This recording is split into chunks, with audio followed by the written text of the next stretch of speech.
지금은 우리 기억에서 희미해졌지만 그 작년 6월 그 전라도 광주에서 철거 작업 중이던 건물이 무너져서 17명이 죽고 크게 다치는 그런 사고가 일어났습니다.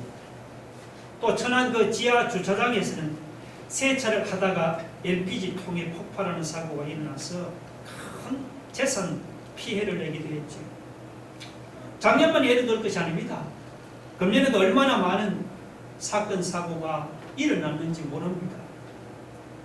우리 교회도 여러분 바로 어제 저녁에 예상하지 못한 큰 사고가 일어났습니다. 여러분 저 교회 앞에 성명차가 건물 박은 거 보셨죠? 네. 나중에 제가 설명해 드리겠습니다.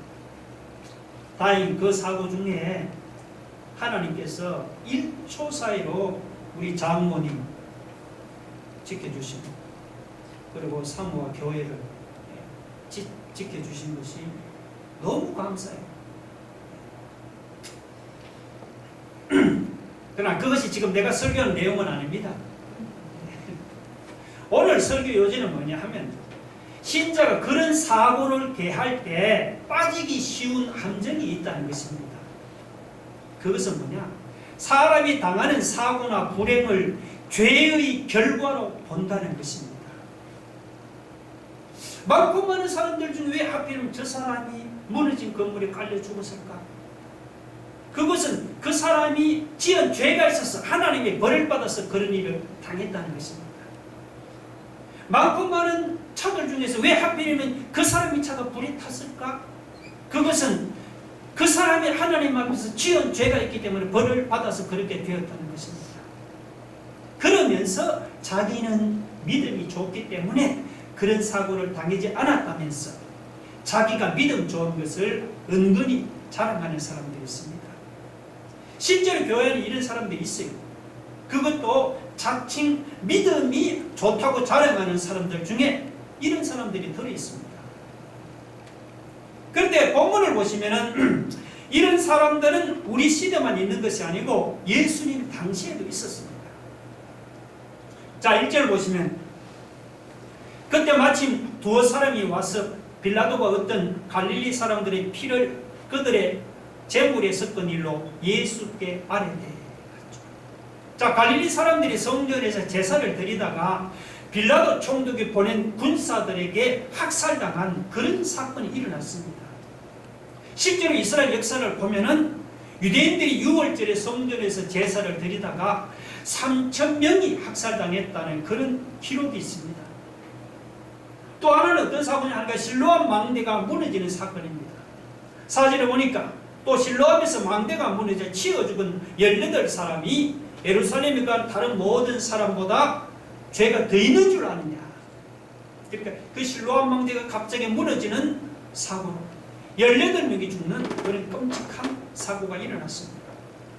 자, 여러분, 사람이 이런 소문을 들으면은 어떻게 해야 하겠습니까?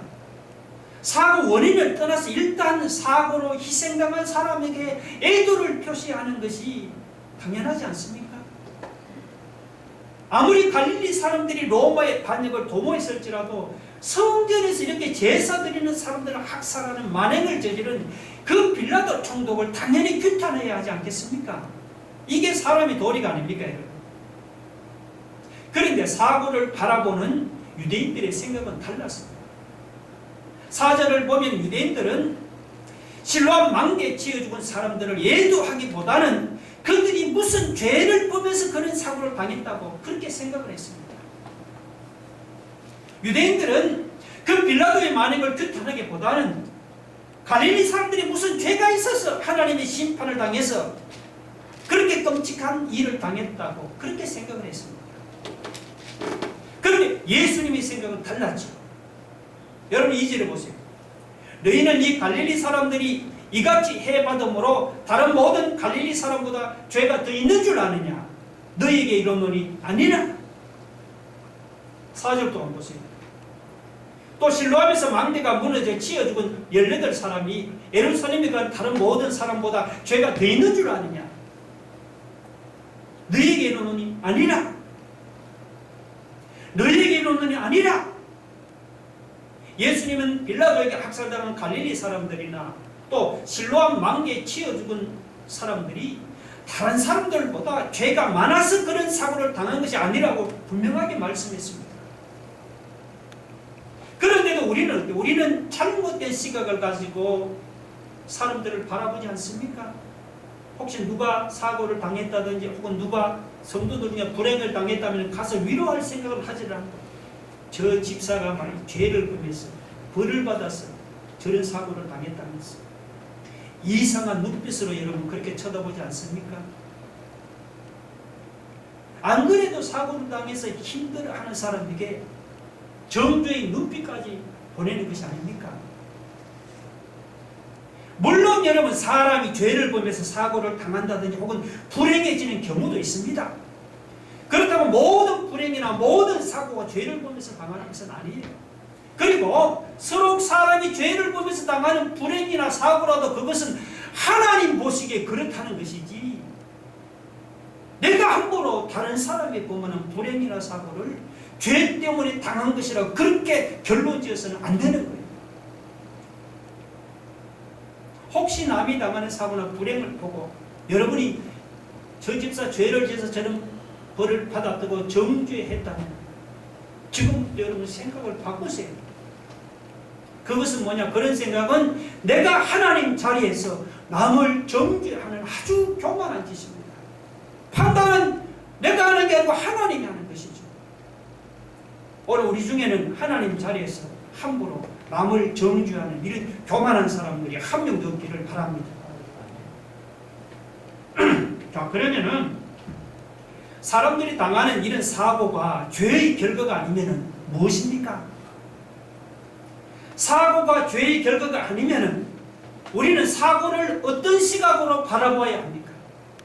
중요한 것은 여러분 사고를 바라보는 시각을 교정하라는 것입니다. 시각 교정입니다. 우리 주변에 일어나는 사건 사고를 남을 정죄하는 시각으로 바라보지는 말고 그 시각을 교정해서 자기를 돌아보는 시각으로 바라보라는 것입니다. 이거 아주 중요한 것입니다. 예수님께서 말씀하는 의도도 바로 그것입니다. 예수님 말씀하는 의도는 빌라도에게 학살당한 갈릴리 사람들이나 혹은 실로암 망대에 치여준 사람들이 죄를 지어서 그런 사고를 당한 것처럼 그렇게 정죄하지 말라는 것입니다. 대신에 남을 정죄하는 시각을 교정해서 그 사건을 보면서 나에게는 어떤 죄가 없는지 그 사건을 통해서 자기 스스로를 돌아보면서 회개하는 것입니다. 만약에 남들이 당하는 사고를 보고도 시각 교정을 하지 않으면 어떻게 됩니까? 남들이 당하는 사고를 보면서 자기를 돌아보면서 자기 죄를 회개할 생각을 하지는 않고 사고당한 그 사람을 정죄하기만 하면 어떻게 됩니까? 그러면 3절 5절 뭐라고 합니까? 너희도 만일 회개하지 않으면 뭐라고 되죠? 다 이와 같이 망하리라 했습니다. 5절에도 한번 보세요. 너희도 만일 회개하지 않으면 다 이와 같이 망하리라 했습니다. 그러면 자기도 남들처럼 망할 수밖에 없는 거예요. 혹시 여러분 주변에 갑자기 무슨 불행이 닥치거나 혹은 사고를 당한 사람이 있습니까? 혹은 건강하던 사람이 갑자기 무슨 병이 생겼습니까? 아니면 뭐 회사 잘 다니던 사람이 갑자기 잘렸습니까? 혹은 평안하던 집안에 갑자기 문제가 생겼습니까? 그렇다고 그 사람이 여러분 죄를 범해서 저런 거를 받는다고 여러분 그렇게 정죄하지 마세요. 누구를 정죄하고 말고는 그 누가 하는 겁니까? 하나님이 하는 거예요. 내가 하는 게 아닙니다. 그런데도 우리는 종종 우리가 하나님 자리에 올라가서 남을 정죄할 때가 얼마나 많습니다. 저 집사님 갑자기 병에 걸린 것을 보니까 저도 죄를 보면서 하나님의 벌을 받은 것이에요. 집에 가서 자기 부인한테 그렇게 말 안 합니까? 저 장모님이 사업이 잘 되다가 갑자기 어려워진 것을 보니까 죄를 보면서 벌을 받은 것이야. 아, 저 권사님 가정에 문제가 생긴 것을 보니 저 권사님 죄를 보면서 벌을 받은 것이야. 여러분들 이렇게 사고 당한 사람을 위로하지를 않고 혹시 이렇게 정죄부터 하지 않습니까? 그러면 우리가 이 시각 교정을 해야 합니다. 남들이 당한 사고는 그 사람을 정죄하기 위한 것이 아닙니다. 남들이 당한 사고는 바로 그것은 뭐냐 하니까 죄에 둔감한 나를 돌아보고 회개하라고 하나님께서 나에게 보내는 신호입니다. 이렇게 시각을 교정해서 남들을 정죄하는 대신에 그 사고를 통해서 자기를 돌아보면서 자기 죄를 회개할 수 있기를 바랍니다. 이렇게 사람들이 당하는 사고는 자기를 돌아보고 회개하는 이런 소극적인 면만 있는 것이 아니고 적극적인 면도 있습니다. 그래서 오늘 본문이 없지만 제가 추가로 말씀드리는 건데 그 사고를 통해서 하나님이 하시는 일을 나타내고자 하는 어떤 적극적인 면도 거기에 담겨 있습니다. 예를 들면 여러분 요한복음 9장에 보면은 예수님이 길을 가시다가 그 나이 때부터 맹인이 된 사람을 만났습니다. 그때 제자들은 그 사람을 보고는 정죄를 했죠. 선생님, 저 사람이 맹인이 된 것이 자기 죄 때문입니까? 아니면 자기 아버지 죄 때문입니까? 이렇게 예수님께 물었어요. 그때 주님은 뭐라고 대답하셨느냐? 그 사람이 맹인이 된 것이 자기 죄 때문도 아니고 자기 아버지 죄 때문도 아니다. 다만 그를 통해서 하나님이 하실 일이 있다고 그렇게 말씀을 했습니다. 하나님께서 그를 통해서 하실 일은 무엇이죠? 바로 날 때부터 맹인이 된 그 사람의 눈을 뜨게 하는 일이죠. 여러분, 하나님은 사람들이 당하는 좋은 일들만 통해서 일하는 것이 아닙니다. 하나님은 우리가 당하는 사고나 혹은 불행을 통해서도 하나님은 일하십니다. 여러분, 불행이라면 세상에 나이 때부터 맹인된 사람보다 불행한 사람이 또 어디 있겠습니까? 그렇지 않습니까? 그런데 하나님은 태어날 때부터 맹인된 그 불행한 사람이 눈을 뜨게 해주심으로 그 불행을 당한 그 맹인을 통해서 하나님이 하시는 일을 만방에 드러내신 것이죠. 오늘 우리 중에 혹은 여러분이 갑자기 무슨 사고를 당해서 불행해졌다든지 아니면은 어려움을 당했다면은 그때 먼저 할 일은 뭔가 하면요. 내가 말씀드린 첫 번째는 내가 당한 사고를 통해서 여러분 자신을 돌아보기 바랍니다. 그 사고를 통해서 돌아보면 자기 죄를 회개하는 것입니다. 그러나 내 죄를 회개하는 것을 끝나서는 안 되죠. 거기 상관은 더 나가서 내가 당한 불행이나 사고를 통해서 적극적으로 하나님께서 하실 일이 있다는 것을 여러분이 믿어야 하는 것입니다. 건강하던 몸에 갑자기 병이 생겼습니다. 혹은 잘되는 장사가 갑자기 어려워졌습니다. 평안하던 집안에 갑자기 문제가 생겼습니다. 그때 하나님 외에는 나에게만 이런 불행이 생겼느냐고 불평 원망하지 마시고 적극적으로는 내가 병에 걸리고 내 장사가 어려워진 것을 통해서 하나님이 하신 일이 있다는 거죠. 내가 당한 불행을 통해서 하나님께서 하실 일이 있다. 이렇게 믿으라는 거예요.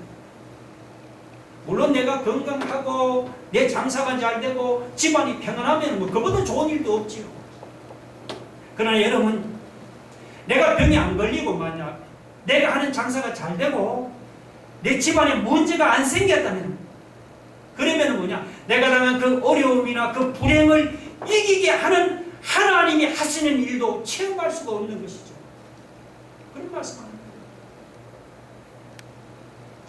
내가 병에 걸리고 내가 하는 장사가 어려워서 어려움을 당하고 가정에 문제가 생기는 어려움이나 그런 불행을 당했기 때문에 그 어려움과 그 불행을 이기게 하시는 하나님이 하시는 은혜롭고 놀라운 일도 뭡니까? 체험할 수 있게 된 것이죠. 또 앞으로 그렇게 체험할 수 있는 거예요. 할렐루야. 믿으시면 아멘 하시기 바랍니다. 앞에서 예수님께서 두 가지 역사적인 사실을 드렸습니다. 이스라엘 백성에게 회개할 것을 촉구했습니다. 그 다음 이제 6절 9절에서는 예수님께서 한 가지 비유를 들어주시죠. 그것은 뭐냐 하니까 열매를 맺지 못하는 무화과 나무의 비유입니다. 그런데 이 비유 또한 이스라엘 백성에게 회개의 열매를 맺기를 촉구하는 말씀입니다. 자, 비유의 내용이 어떤지 한번 살펴봅시다. 그 한 사람이 이제 포도원에 무화과 나무를 심었어요.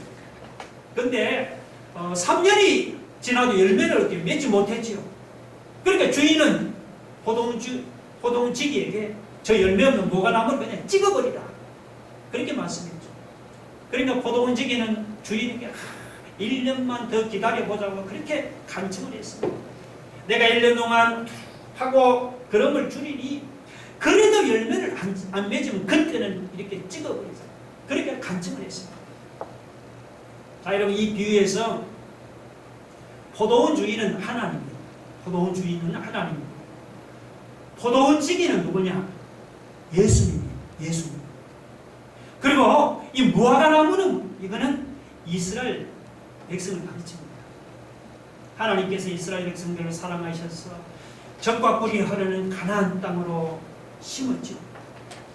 하나님께서 이렇게 이스라엘 백성들을 적과 꿀이 흐르는 아름다운 가나안 땅에 심으신 목적이 무엇입니까? 그 목적은 그들로부터 좋은 열매를 얻기 위해서였어요.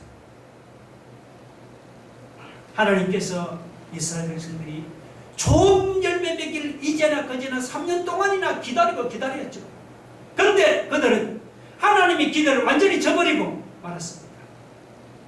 이스라엘 백성들은 좋은 열매를 맺기는 그냥 완전히 입만 무성한 무화과나무 신세가 되고 말았습니다. 여기서 이 무화과나무가 여러분 구약적인 의미에서는 이스라엘 백성이지만 오늘 신약적인 의미에서는 누구냐 하면 바로 우리 예수 믿는 신자를 가르칩니다. 하나님께서 예수 믿는 신자를 좋은 포도원에 심었어요. 예수님이라는 좋은 포도원 지기를 보내주셨지요. 하나님께서 우리 예수 믿는 신자에게 이렇게 공을 드리는 이유가 무엇입니까? 그것은 우리를 통해서 하나님께서 좋은 열매를 얻기 위해서입니다. 그런데 우리는 어떻게 했습니까? 우리는 하나님이 기대하는 만큼 좋은 열매를 맺었습니까? 맺지 못했어요. 하나님 기대 저버리고 좋은 열매는 그냥 입만 무성한 이런 무화과나무 신세가 되고 말았습니다. 그런데 놀라운 일이 무엇인 줄 아십니까? 놀라운 일은 이렇게 열매 없는 신자가 하나님이 당장 심판하지 않는다는 것입니다. 열매 없는 무화과나무지만 농부가 3년을 기다렸듯이 그 3년을 참고 기다림에 인내하는 이 포도원 주인의 모습이 누구냐? 우리 하나님의 모습입니다. 하나님의 모습. 하나님은 열매 없는 우리도 하나님이 당장 심판하지 않으시고 이제나 그제나 하면 참고 기다리는 하나님이십니다. 내년에는 저 집사가 열매를 맺겠지. 아이고 내년에는 열매를 맺겠지. 기다리십니다.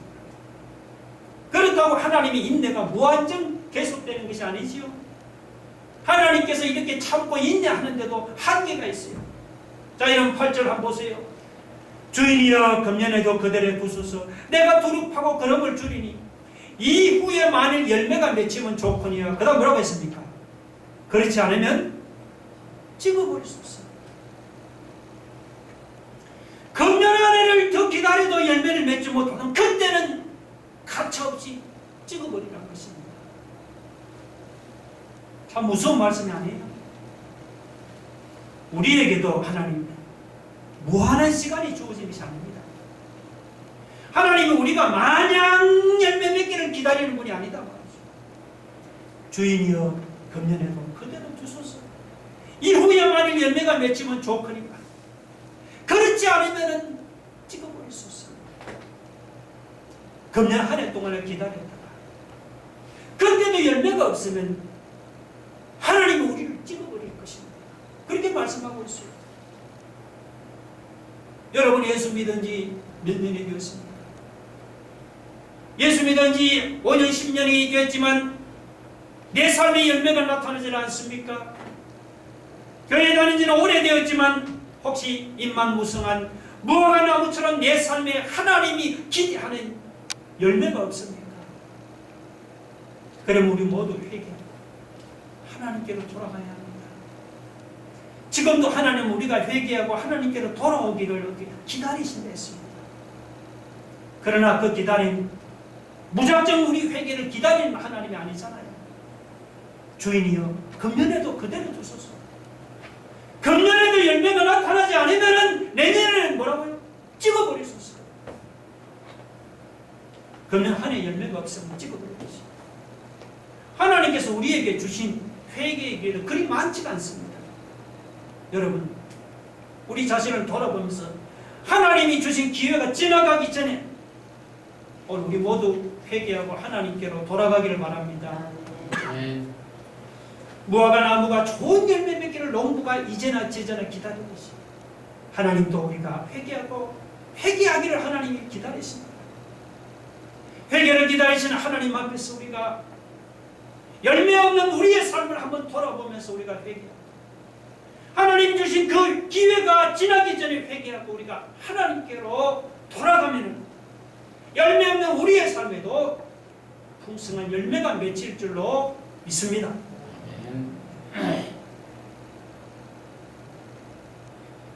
마지막 읽지는 않았는데 여러분 이 10절로 17절도 마찬가지입니다. 10절로 17절은 이제 안식일에 예수님께서 그 귀신 들려서 꼽추가 된 여자를 고쳐준 사건입니다. 그 사건의 내용이 이렇습니다. 예수님께서 이제 안식일 날 한 회당에서 이렇게 말씀을 가르칠 때 거기에 18년 동안이나 귀신이 들려서 허리가 이렇게 꼬부라진 그 꼽추 여자가 있었습니다. 예수님 보시고 불쌍히 생각이 들었어요. 그 꼽추 여자를 불렀어요. 이제 안수하시고 말씀으로 그 꼽추를 고쳐주셨습니다. 여러분이 그 꼽추 여자 학생하고 한번 생각해 보세요. 18년 동안이나 그냥 허리를 펴지 못하고 지내던 여자가 허리가 펴졌으니 얼마나 기쁜 일입니까? 그렇잖아요. 그래서 여자는 자기를 고쳐주신 하나님께 영광을 돌렸습니다. 그런데 그 옆에 있던 회당장은 그걸 보고 기뻐하기는커녕 예수님이 안식일에 병을 고쳤다고 오히려 화를 냈습니다. 자, 여러분 14절 한번 보세요. 한번 읽어봅시다. 14절 시작.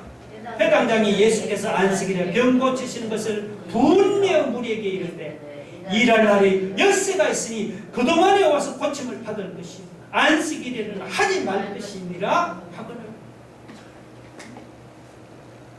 회당장의 말은 병을 고치더라도 안식일에는 고치지를 말고 평일에 와서 고치라는 것입니다. 자, 얼핏 들으면은 회당장이 굉장히 안식일을 잘 지키는 것 같이 보이죠.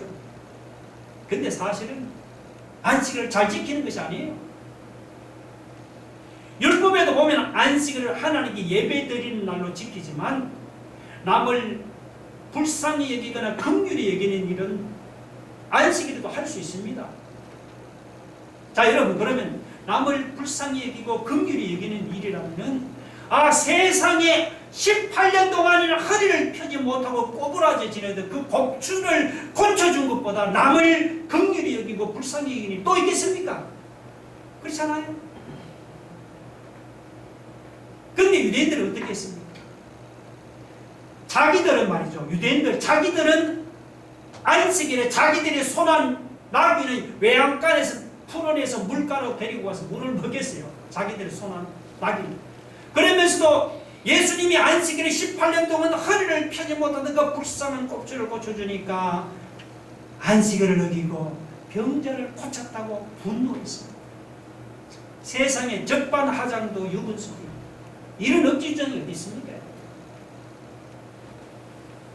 자기들이 소나 나귀가 목이 마르다고 안식일에 물가를 끌고 가서 물을 먹일 수 있다면은 18년 동안 허리를 펴지 못하고 고통당하는 그 불쌍한 사람은 안식일에 왜 고쳐주지 못합니까? 사람이 소나 나귀보다 소중하지 않아요? 말이 안 되는 소리죠. 예수님의 책망을 듣고 유대인들은 자기들의 행동이 부끄러워서 고기를 들지 못했습니다. 그런데 여기서 예수님께서 책망하는 유대인들은 사실 이들이 누구냐? 이들은 바리새인들입니다. 바리새인들은 여러분 안식일을 아주 철저하게 지킨다고 자부하던 그런 사람들이에요. 그런데 예수님은 안식일을 잘 지킨다고 자부하는 바리새인들이 도리어 안식일을 잘못 지킨다면서 그냥 심하게 책망을 했죠. 여러분, 안식일에 목마른 소나 나귀가 물을 먹일 수 있다면 안식일을 18년 동안 허리가 꼬부라져서 고통당하는 이 불쌍한 사람을 고쳐주는 것이 오히려 당연한 일이 아닙니까? 이거는 어때요? 초등학생도 알 수 있는 이건 지극히 상식적인 일이죠. 그렇지 않습니까? 그런데 율법에 정통하다는 바리새인들이 초등학생도 알 수 있는 지극히 상식적인 일이 잘못됐다고 지금 고집을 부리고 있습니다. 그러면 왜 이런 말이 안 되는 일이 일어났을까요? 이게 중요합니다. 왜 그런가? 그것은 바리새인들이 자기들의 잘못을 회개하지를 않았기 때문입니다. 사람이 자기 잘못을 회개하지를 않으면 어떻게 되냐 하면 마음이 점점 굳어지고 강팍해집니다. 그래서 마음이 계속해서 굳어지고 강팍해지면 나중에는 어떻게 되느냐 하면은 이 바리새인들처럼 초등학생도 알 수 있는 아주 지극히 상식적인 일도 알지 못하고 말도 안 되는 그냥 주장을 하게 됩니다. 지금 오늘 우리 사회도 말이 안 되는 주장을 하는 사람들이 얼마나 많습니까? 악을 선하다 하고 선을 악하다 하며 어둠을 빛이라 하고 빛을 어둠이라고 주장하면서도 도무지 부끄러워할 줄도 모르는 사람들이 얼마나 많습니까? 왜 그런 주장을 하는지 아십니까? 회개해야 할 때 회개하지는 않고 마음이 굳어지고 강팍해지다 보니까 나중에는 사람들이 그런 말이 안 되는 주장을 그냥 철판 깔고 하는 거예요. 여러분, 오늘 안식일이 꼽초를 고쳐주신 예수님을 비방하는 사건이 앞에서 그 회개 열매 맺기를 촉구하는 주님의 말씀과 무관한 것이 결코 아닙니다. 연관이 있습니다. 사람이 회개하지 않고 계속해서 마음이 굳어지고 강팍해지면 어떻게 된다는 것입니까? 그러면 이 바리새인들처럼 아주 지극히 상식적인 일도 바로 판단하지는 못하고 말이 안 되는 그런 막 주장을 하게 됩니다. 여러분이 바리새인같이 안 되기를 원하신다면 늘 우리를 돌아보면서 여러분 교회 신앙생활을 하면서 내 마음이 굳어지고 강팍해지지 않도록 늘 자기를 돌아보며 회개하기 바랍니다. 옳은 말을 들으면 좀 기분이 씁쓸할지라도 기분이 나빠도 꿀떡하고 잘 받아들이기를 바랍니다. 회개로 굳은 마음, 강팍한 마음을 갈아엎어서 부드러운 마음으로 바꾸기를 바랍니다.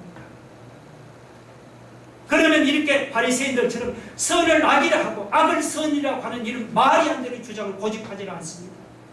그러면 빛과 어둠을 바로 분별하게 되는 것입니다. 그러면 상식이 비상식을 이기는 하나님의 정의가 이루어질 줄로 여러분이 믿으시기 바랍니다. 우리 다 같이 한번 눈을 감고 한번 같이 기도하겠습니다.